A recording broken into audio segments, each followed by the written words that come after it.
A horror movie is defined by its intent to evoke suspense or dread, often by highlighting a fear of the unknown, psychological torment, supernatural forces, or good old-fashioned bloodshed. Of course, there are plenty of movies that evoke similar feelings, yet aren't classified this way, but they could be. Certain dramas and thrillers could work better if they factored in more scares, especially if they already contain monsters, zombies, aliens, and things that go bump in the night. Whether it's psychological tension, dark themes, or eerie visuals, a small shift here and there could turn these non-horrors into blood-curdling experiences that are sure to haunt anybody. Science fiction and paranormal stories already deal with the unknown, so it wouldn't take much to revise such films into pure nightmare fuel. Other times, a movie can have such a teeth-shattering premise, it's bewildering why the creators didn't make it into a full-blown fright fest in the first place. It'd be like if The Fly or The Exorcist were packaged as whimsical comedy. With some tweaks in tone, visuals, and storytelling, the 10 entries on this list could easily become cinematic trauma. With that in mind, I'm Sean Ferrick for What Culture Horror, and here are 10 movies that would work better as horror. Number 10, Bull.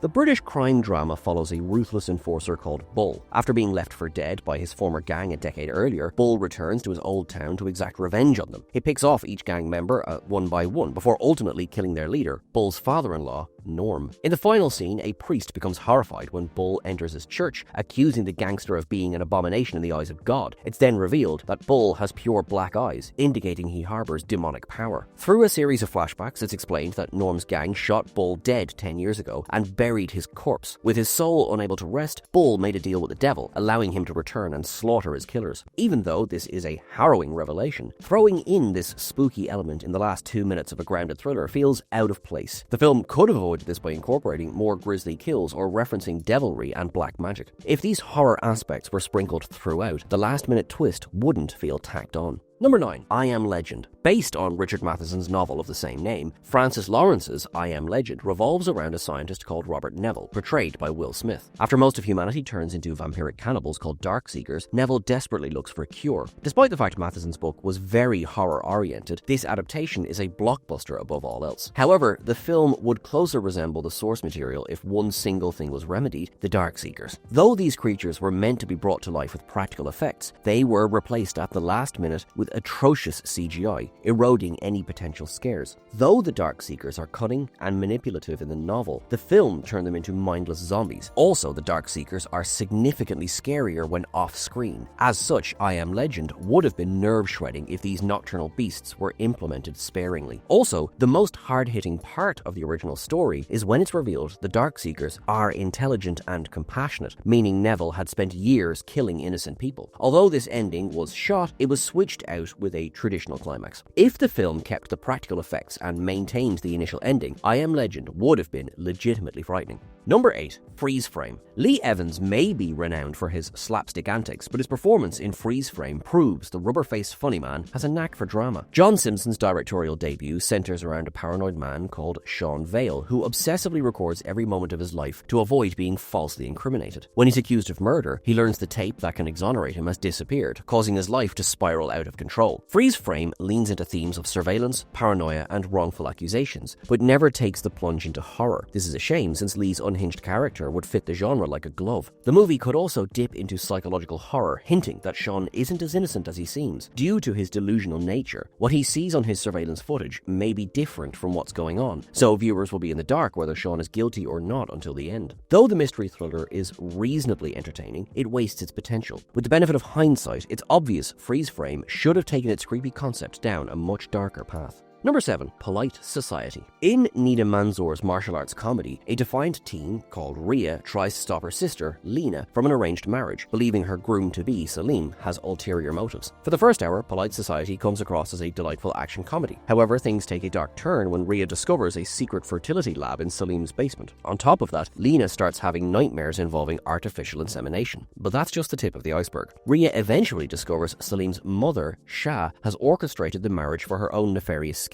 Shah intends to, get ready for this, create a clone of herself and inseminate it inside Lena so her son can give her the life she always wanted. This means Salim would raise his cloned mother as his own daughter. Even though comedies have some real nutty villains, Shah's what the plan would have been more suited in Frankenstein, Don't Breathe, or Get Out. Nimra Busha's performance as Shah is so utterly deranged. She comes across as a mad scientist or serial killer, especially when she's torturing Rhea with boiling hot wax. Though Shah's scheme is way too dark for a lighthearted comedy, it's pitch perfect for a horror flick. Number 6. Venom. Superhero blockbusters often contain dark elements, but there are few that fully embrace horror. It's understandable why, since it can be difficult to market a horror-themed superhero, despite the success of Blade. But if there was any mainstream comic book film that should have indulged in gore and scares, it's Venom. Considering the titular symbiote feeds off human brains to keep its host, Eddie Brock, alive, it's no surprise to learn the Spider-Man spin-off was supposed to be R-rated. Of course, Sony slapped the project with a PG-13 rating in the 11th hour, hoping to make it as marketable as possible. Sony arguably made the right decision, since Venom banked over $850 million.